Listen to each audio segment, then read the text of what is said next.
Welcome back to Debut Writers, the podcast for writers. I'm Anne, and today we are diving into one of the biggest questions I get from aspiring authors. How do you actually land a traditional publishing deal, and is it really worth it? In today's episode, I'm joined again by Ami McConnell, a powerhouse in the publishing world, president of her local WNBA, which is the Women's National Book Association. She is a Nashville based publishing editor and publishing consultant with more than 2 decades of experience inside the traditional book publishing business.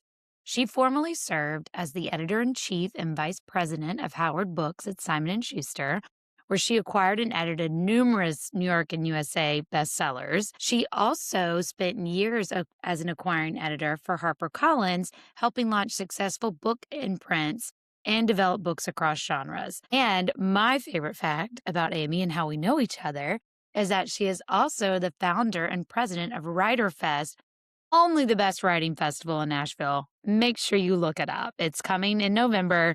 You don't want to miss it. It's so fun. Today, we are diving into what really goes on inside the traditional publishing world, the pros and cons that no one really tells you about, what it actually takes to land that deal, and how to know if that is the right path for you. If you've ever dreamed of seeing your book on shelves, or you're wondering whether traditional publishing is the right move for you, this episode is for you. So let's jump in.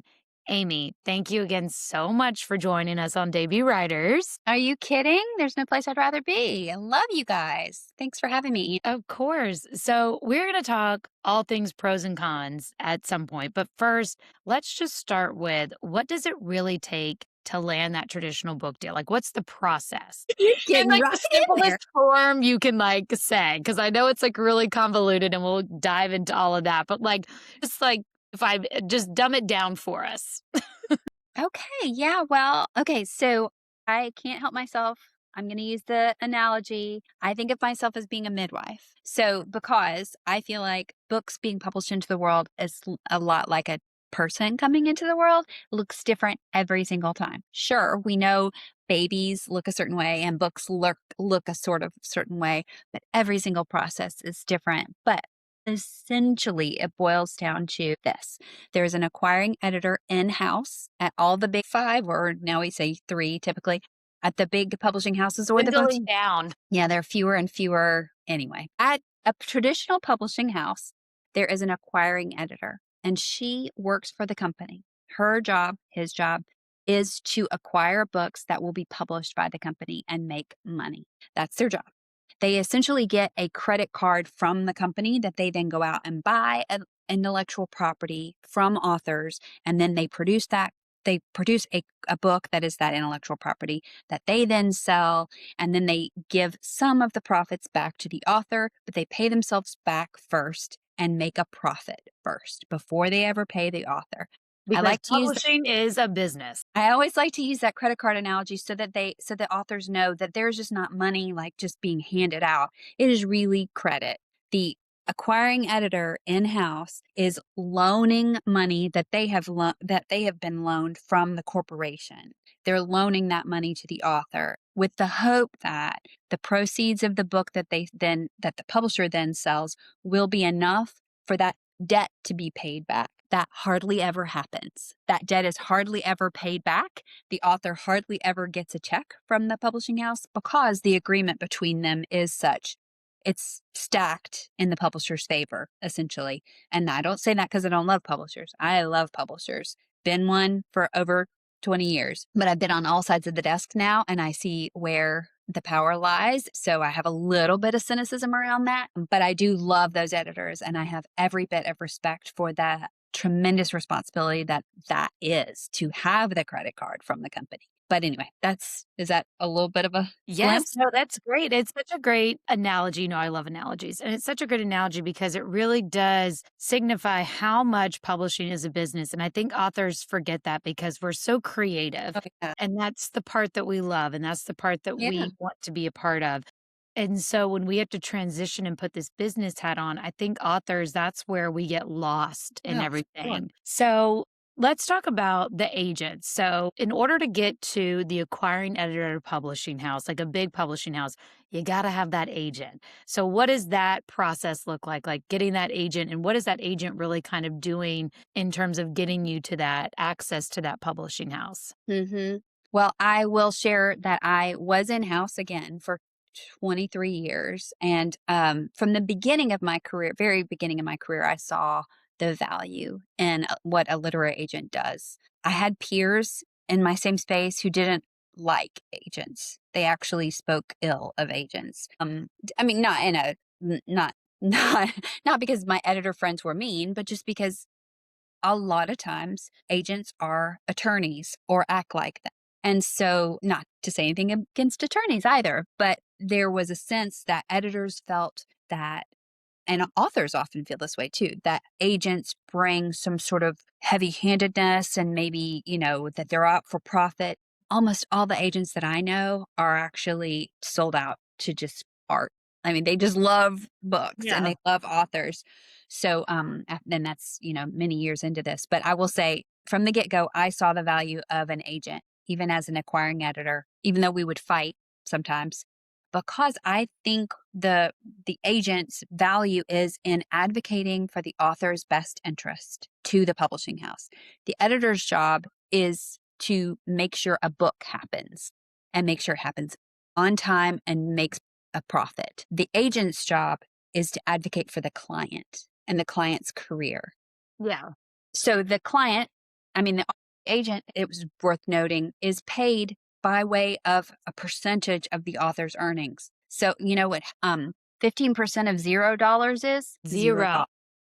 So if an agent doesn't advocate for an author to get a large profit, then an agent is going to eat macaroni and cheese from a box for the rest of their life. So that's just a hard truth, is that agents are going to fight for you. They're going to, if you have one, an agent will fight for you, but they're fighting because they need to earn money. They don't work for free.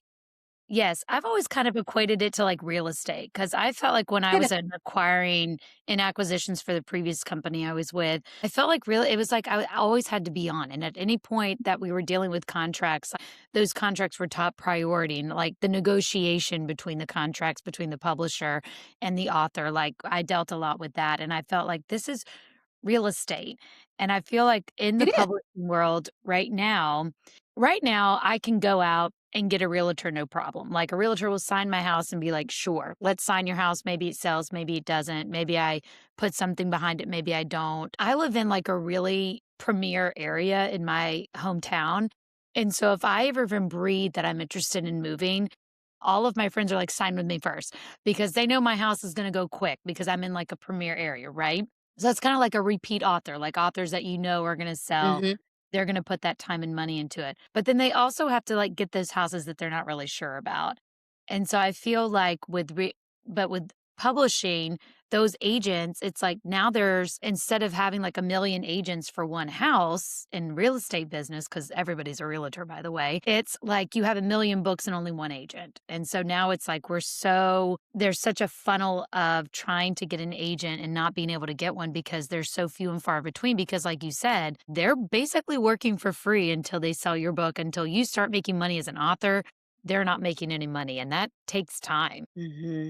Hmm. No, you're right. And there's another, to extend your analogy, your real estate analogy, there is a property that they are being mindful of. And so an agent is also a literary agent is also very mindful of the specific property that they're advocating for. Hopefully they're looking for the long-term interest of the author as well, multiple properties over multiple years, in other words. But we have to examine, is there any upside for us? As I said, 15% of zero is zero. If you can get 15% of $1,000 advance, that is not enough to even really be worth your time. So we really have to think about what is the market for this title way before we even begin to pitch it. And then once you pitch something, it takes a long time for it to land. And then it takes a long time for the payments to come back. So it's a long game. That's that's Publishing is that's the not name. that. It's a long game. Yes, and I think that's something that we've talked about on this podcast before for authors that if they are gonna take this traditional path, you have got to be ready for that long game. Months of querying agents, potentially years. You finally get an agent, then it's months of potentially like if you get an agent that's gonna help you edit and make the book even better, then it's months of working with that agent or months of that agent trying to sell your book, and then finally you get to that publisher. And then it's like, okay, well, here's your release date in 2 years and here's like 50 grand for the book. And you're like, so this 50 grand has to last me 2 years. Like there's there's a reason most authors are not. I've rarely met an author who is like, all I do is write books in my house and that's all I have to do. Very rarely. We Right. are always hustling some other space. Right, right, right. That's true. I want to address. I think we were trying to position for listeners or for viewers what the agent's job is, and I want to. Did you want to go down that path a little bit and talk about what the agent actually does? Yeah. Yeah, I think that'll be really helpful to understand because I think it's with traditional publishing, that is all inclusive, because I don't think there's a lot of access to bigger publishing houses without an agent. So it's kind of like our first barrier of entry. Right, and we should probably talk about paths, like the various paths to publishing. So we are going to touch on the cons of traditional publishing later on in the episode and kind of lead into the next episode, which is about hybrid publishing. But for this one, it's kind of like, if an author wants to go down that traditional path, what does it look like? And then do you actually want to go down that path though? Like this is what the path is, but Okay. let us tell you all the things on this path that you don't see. Like all the things in the forest that are hidden and you're just kind of like walking through like, oh, this is a great path, but you have no idea like the wolf, like just off the pathway in the All woods. right. Okay. Whew. Let's just try to at least establish the landmarks Yeah. along the book deal, shall we? Okay. So let's say we'll walk through it this way. And remember, I've been on all the different sides of this. I have had my own deals. I've negotiated deals, lots and lots of deals over lots and lots of actually decades at this point. So too many to count. So I'm just going to kind of simplify things. So let's give an example. So say I am an agent and I have been to Writer Fest and I am at Writer Fest and I meet someone and she says, I have this book about my experience being a pirate. I was a pirate in another life and I want to tell my story about that. And I say, that's amazing. I love stories of other lives and I love pirates. And that's ridiculous, but I want to sell your story. Let me read it. So I read it and I say, oh my God, this is the best thing I've ever read. And you're the perfect person to write this because you already have such and so established and you're known in the pirate world and you're known in the whatever. So I say, yes, I'm going to sign this.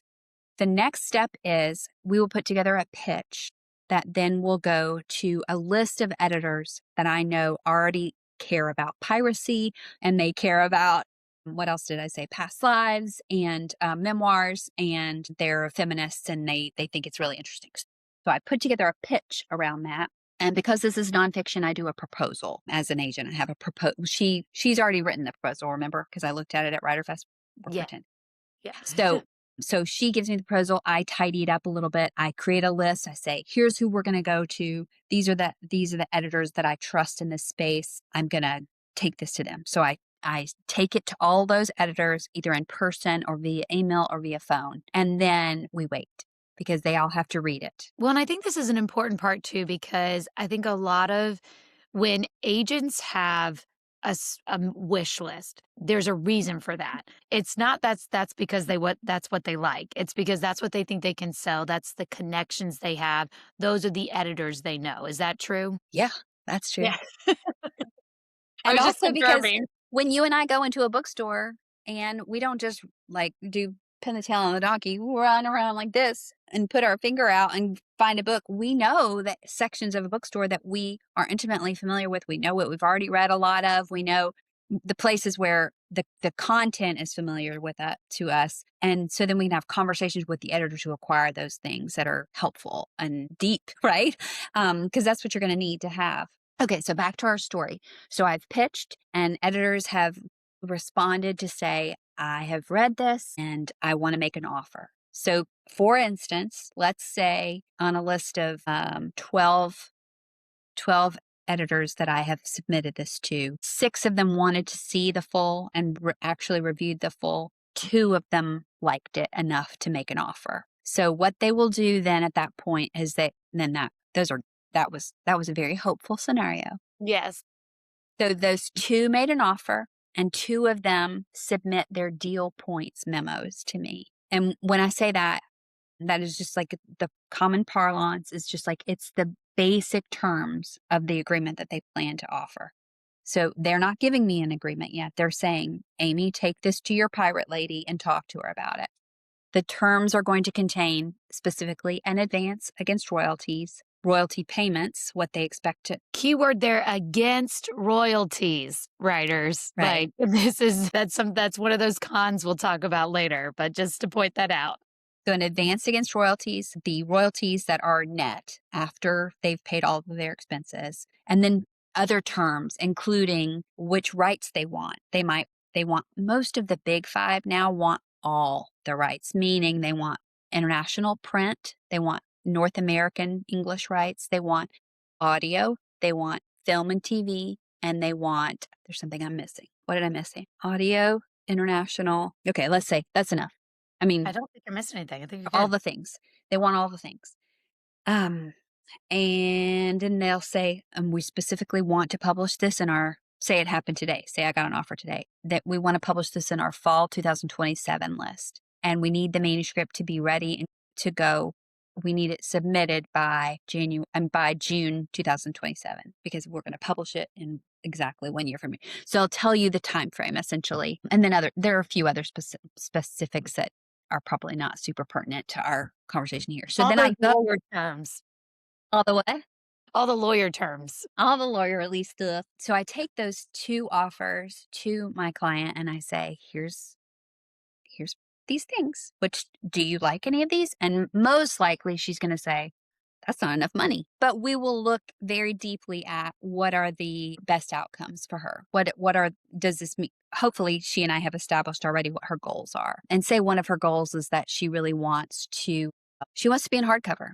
And these offers are both for softcover books. So she might say, wait, I really wanted this to be a hardcover book. So there are a number of things I can go back to the publisher and say, as an agent, I can say, she really wants this to be in hardcover. But in order to get hardcover, we will take less of this or we'll concede on these other points. So we negotiate those deal points. And then once those deal points are established, I might play against those 2 against each other. Well, these guys were going to give us this and this, et cetera. Yeah. And I can also go back to the other people and say, we have an offer. Are you sure you don't want to make an offer, you guys? So that's your real estate analogy earlier is apropos here where we can say, hey, do you want to ramp up? There's a lot of FOMO in publishing. Once somebody's interested, everybody else is like, oh, wait, maybe we should be interested too. That's exactly right.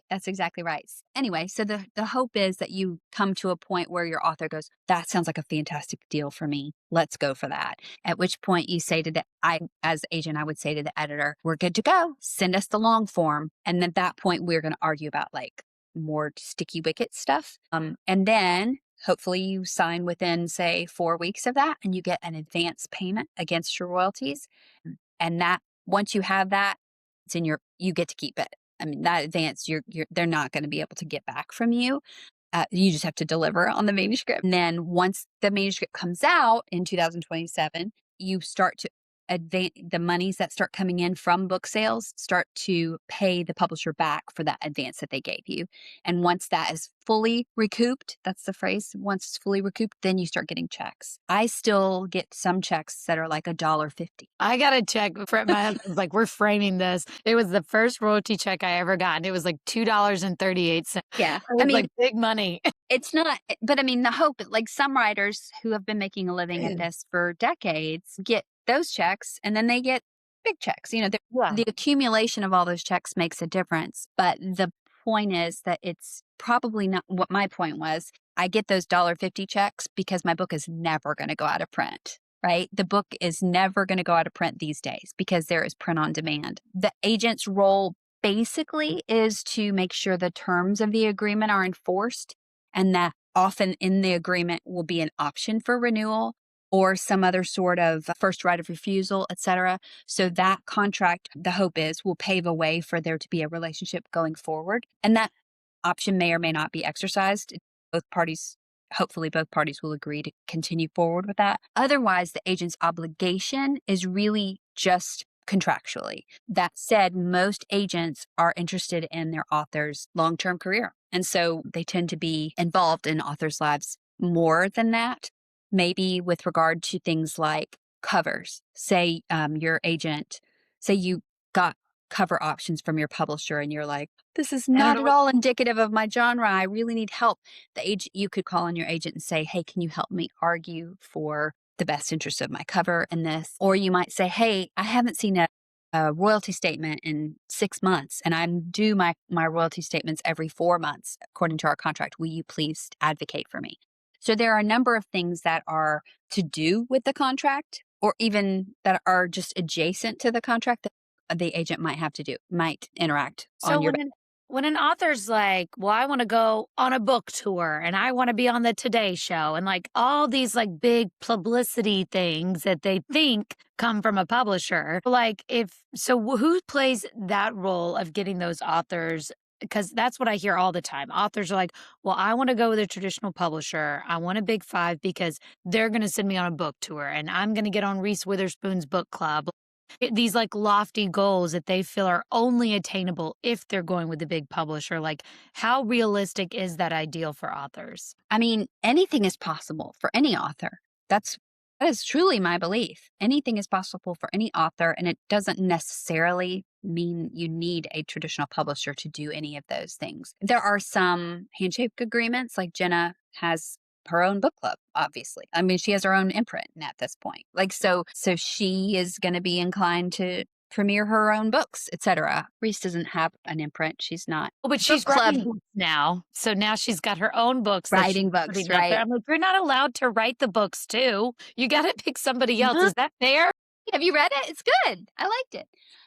But it took a long time for it to come out. I don't think she'll want to do it again. Her pace is a lot faster than typically book publishing has been in the past. I saw her speak actually not long ago with Harlan Coben at the Schermerhorn here in downtown Nashville. It was really fun. You asked about attaining those dreams. So I have a book. I'm an author who is out on tour right now. And the publishing house is a traditional publishing house, and they're reimbursing her up to two.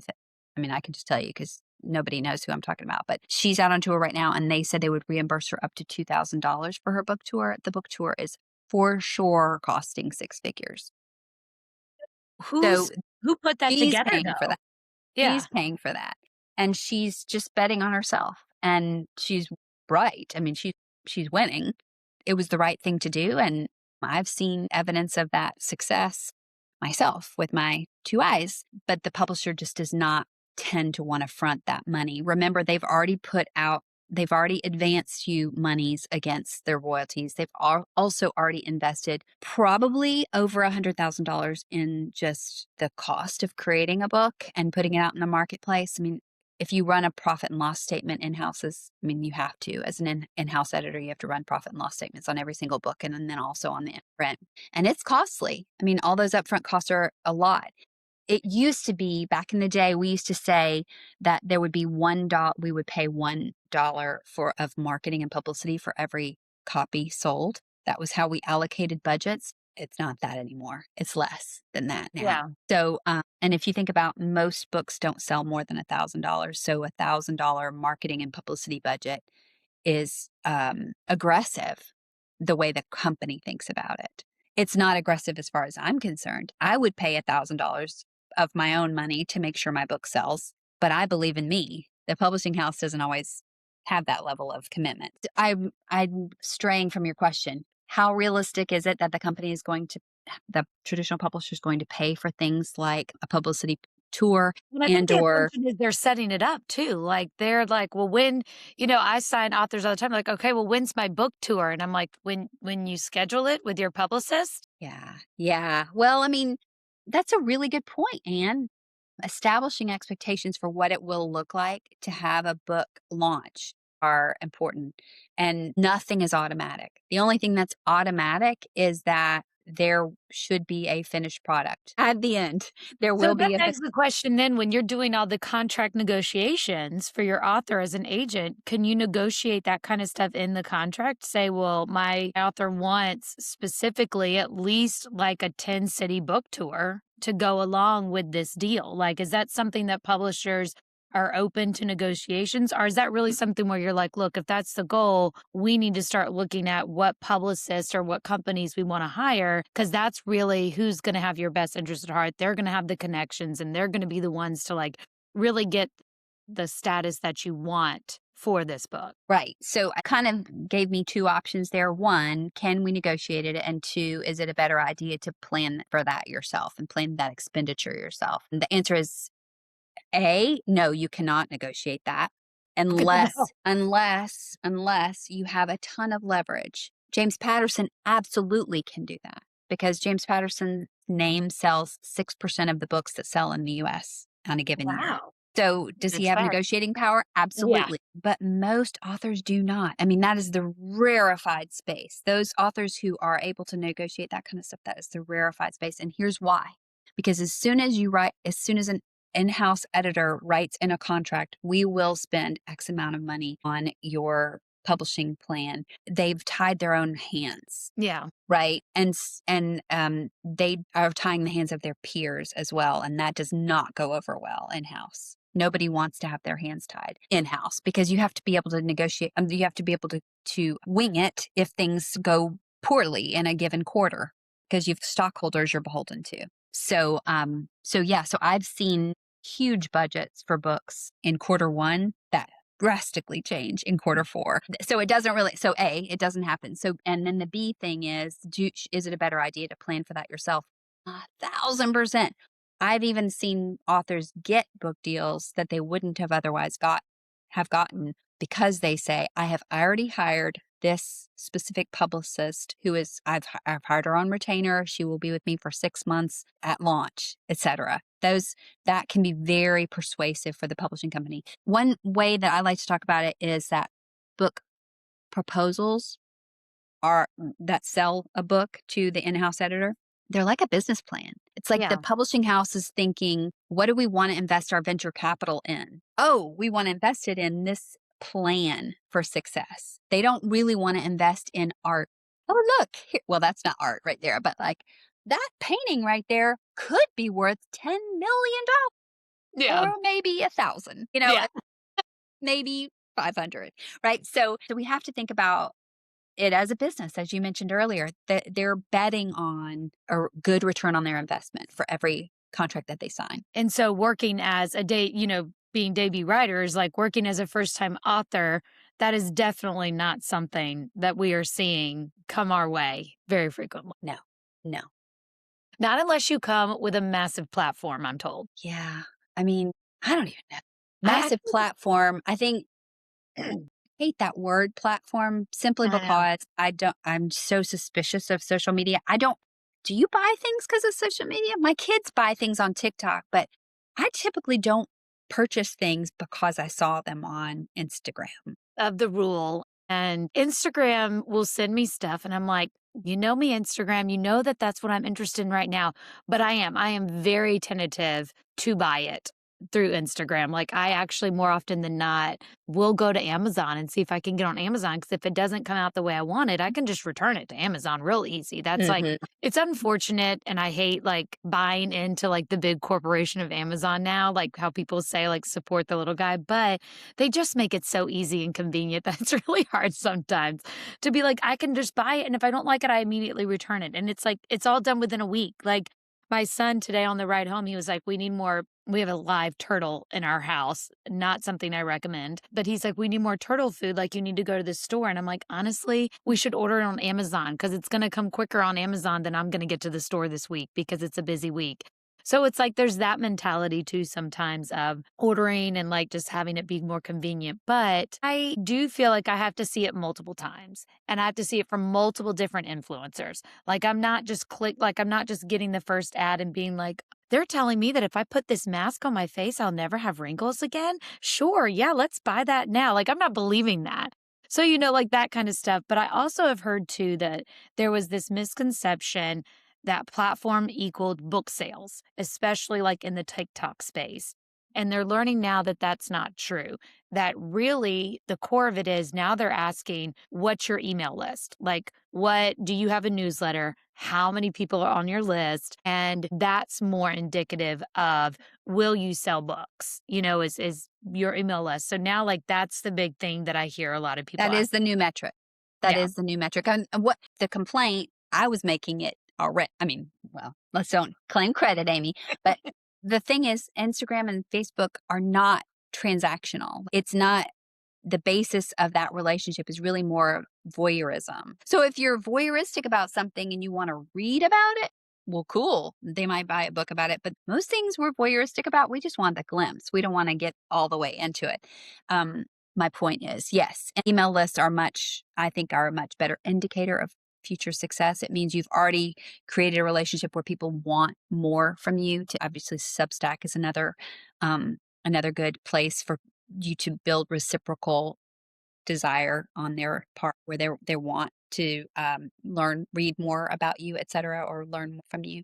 An agent tell me at Writer Fest actually that she combs Wattpad. Like that's her big thing right now is she's going through Wattpad and she's like looking at the most popular stories and then reaching out to those authors. Hey, are you interested in putting a full book together?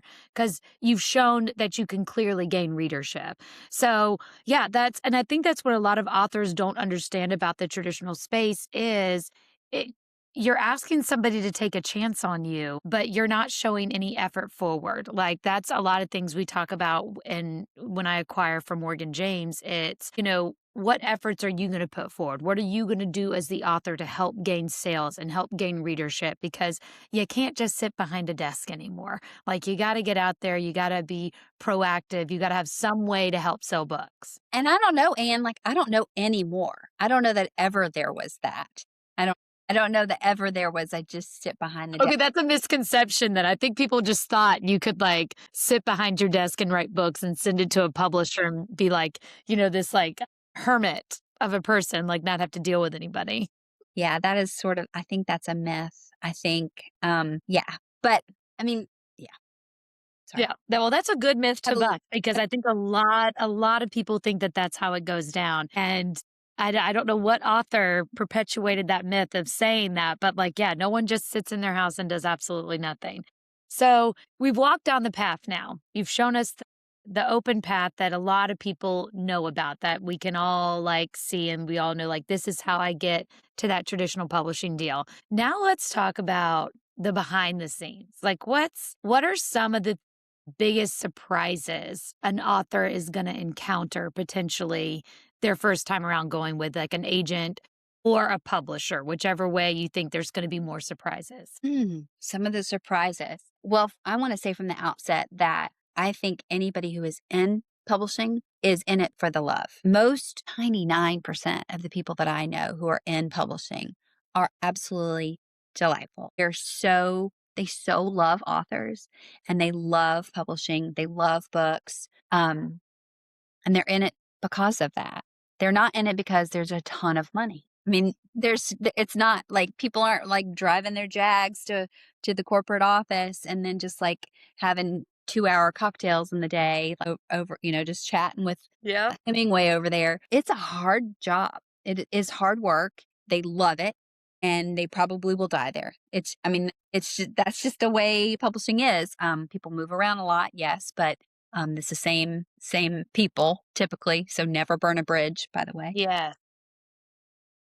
So I think people fall in love. Authors fall in love with their publishing teams a lot. It's a rarefied space. It's a very special space, but ain't nobody getting rich. That is the biggest thing I always want to tell people. It's such a lovely, lovely thing to create a book with somebody, but you cannot bet the farm on it. I mean, don't quit your day job. When I was a young editor, I was like probably, oh man, it was one of the first books I acquired. I mean, like one of the first like half dozen books I acquired at maybe like 30 years old. One of my authors came in to visit the office. And he was an attorney, so he flew himself. He paid for his own way. And so we were taking him to lunch and, blah, blah, blah.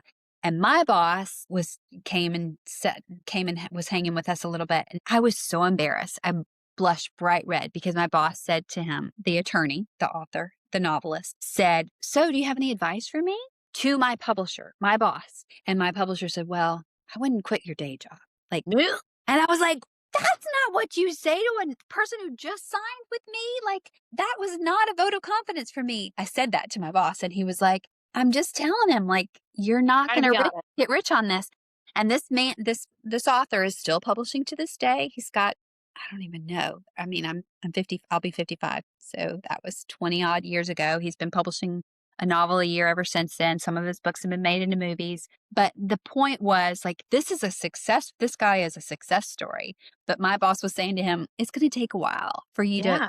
earn a living at this thing. So yeah, so I think that's probably the harshest truth. I mean, I'm offering it to say, like, it's fun. Like, these people are awesome. You're going to love them. It is really a good experience on the whole. It's going to probably be frustrating financially. You have to know why you're doing it.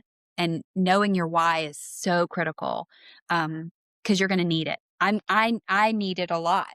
I mean, in my work, I've been doing this a long time, and I have to say to myself, like, it's not about the money. I mean, we need money. We have to have money.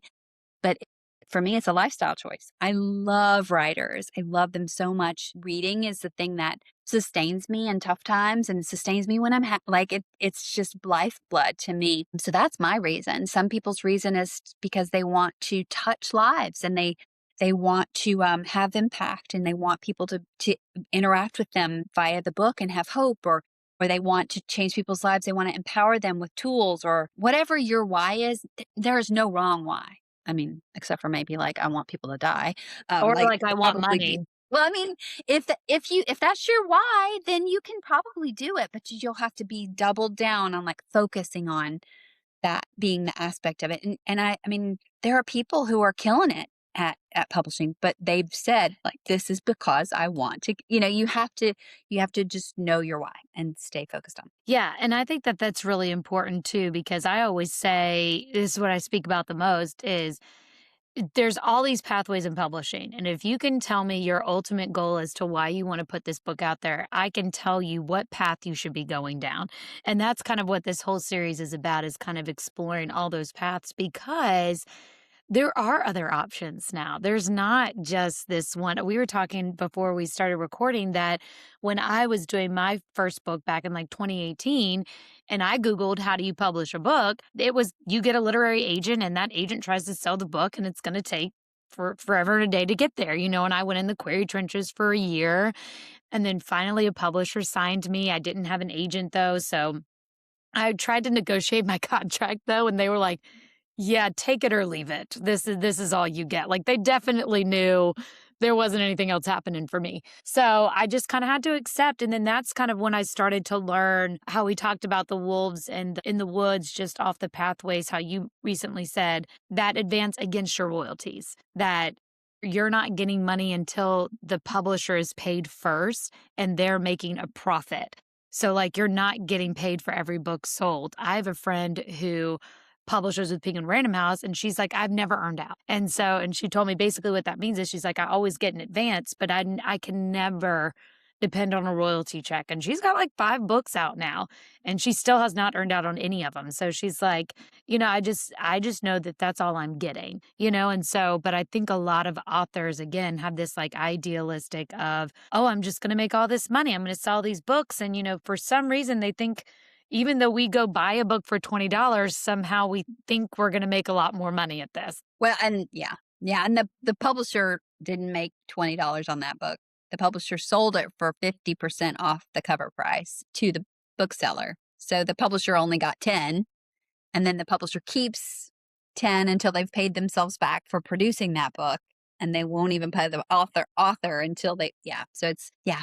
Not to mention how much it costs to print the book. And then they also will say, like, well, and then it costs this much to produce the book because we did the editing and the cover and the formatting. Like, there is so much that goes into producing a book. And I just don't, I always tell authors, I was like, if it, because I'll talk to authors sometimes and they're like, well, why would I? Because I was working for a hybrid company and they're like, well, why would I pay you to do something that company can do for free?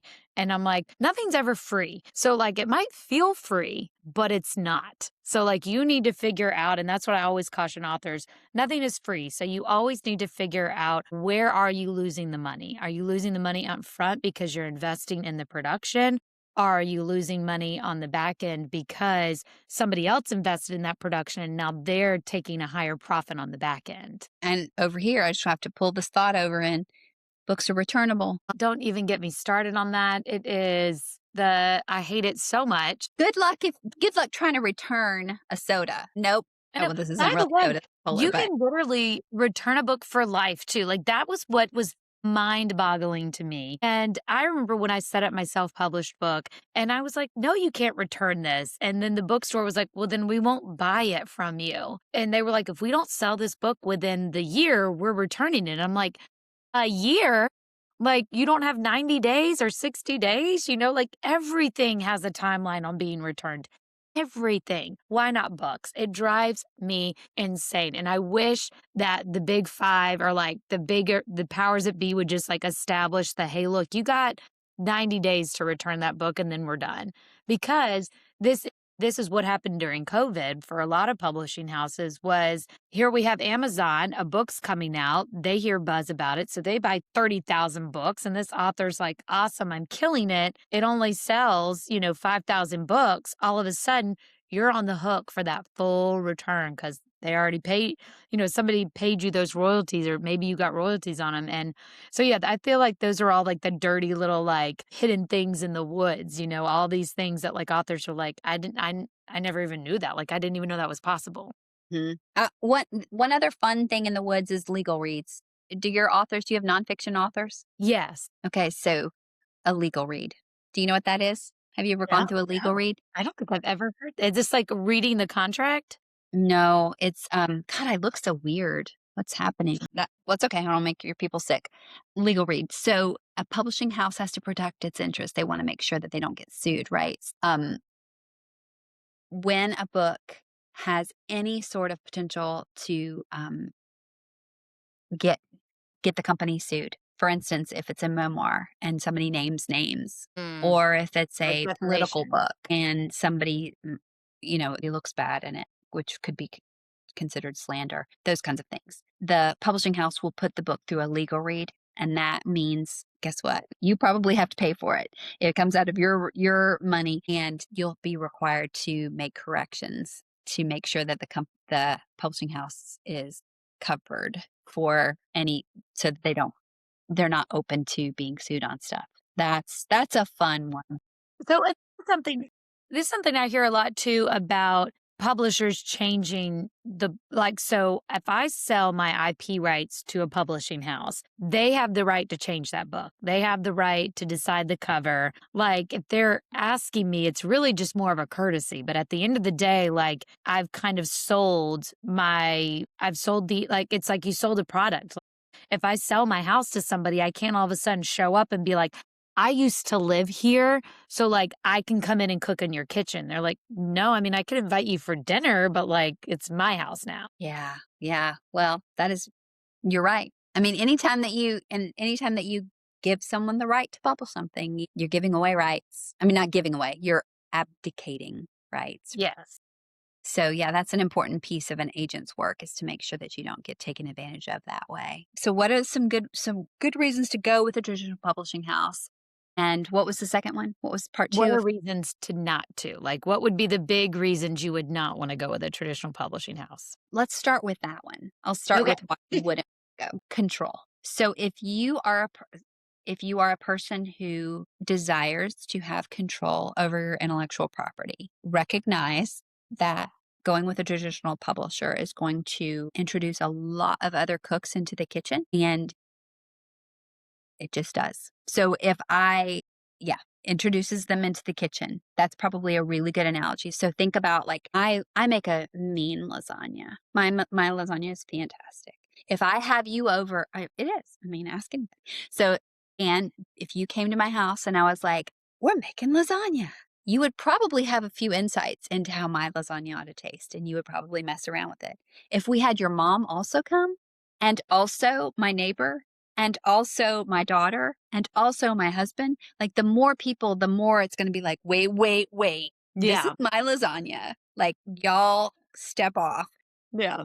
And I bring that one up because there are some people who have really strong feelings about the way the book ought to look, the way it ought to, when it ought to come out, what the cover ought to look like, what the public, like all the things. If you are that person and you want to control outcomes, traditional publishing is probably not for you. I've heard this is really big too for nonfiction authors specifically, because if your book is meant to help support the platform you're developing, like whatever you want to speak about, whatever courses you want to develop, whatever business plan you have, and you're putting this book out there to help like support that business and support that plan, giving those IP rights over to the publisher, you really run a high risk of that book not doing what it needs to do or not being able to use that book the way you plan to use it as leverage. I think that's good. And even if it's fiction, I think because you're talking about, say, if you're a public speaker or maybe you're a life coach or something like, or you have interaction with your consumer and you need to give them a book in order for them to continue to do the thing that we all know who we're talking about.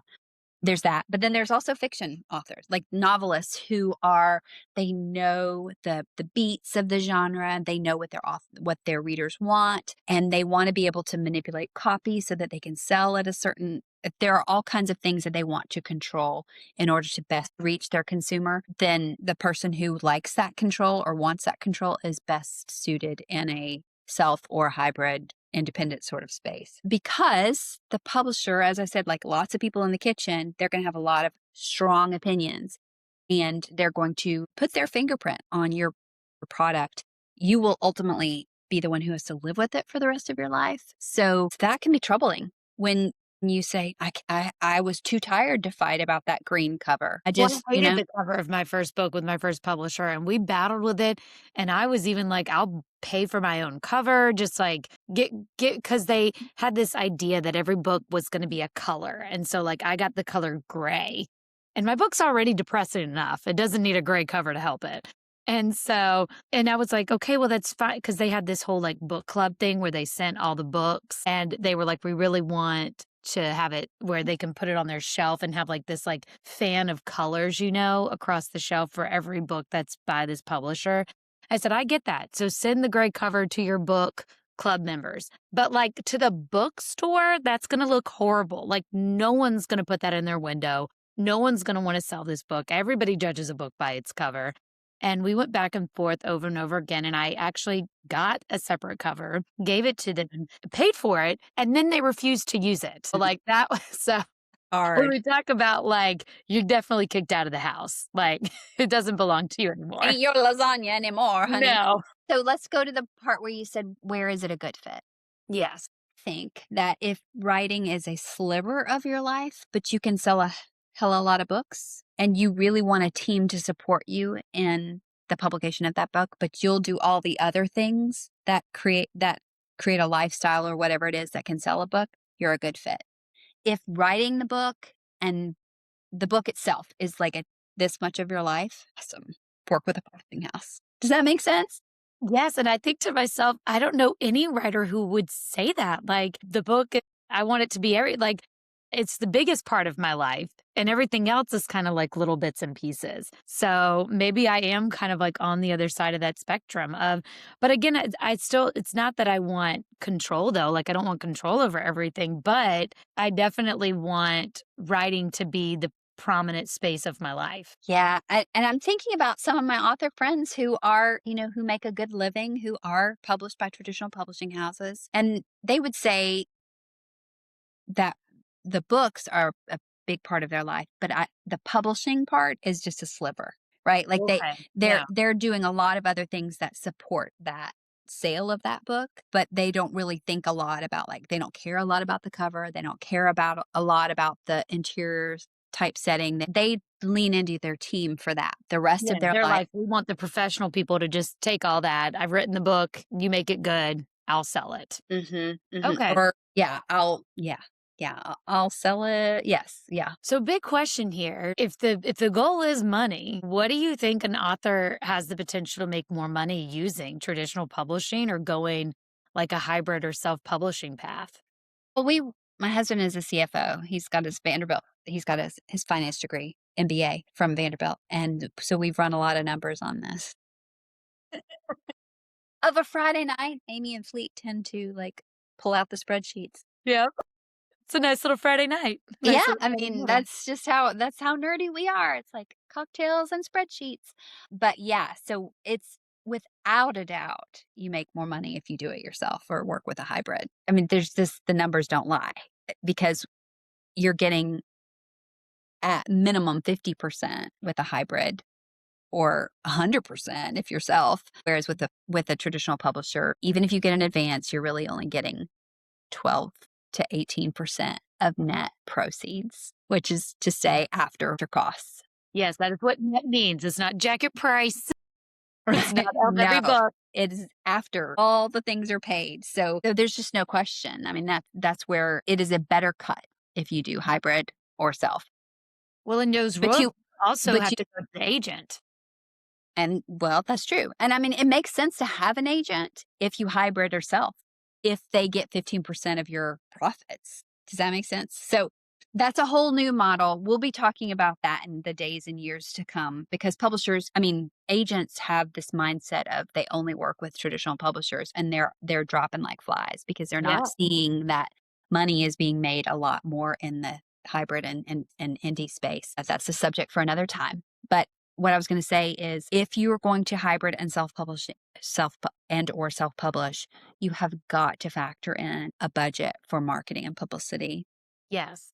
Marketing meaning getting the book into the hands of consumers. Publicity meaning buzz for the book. And that is an additional expense. You have to think about it as being like a lot of times people say, I want to get paid to write by the publisher. Are you getting paid or are you getting in debt? Is my Yes. question.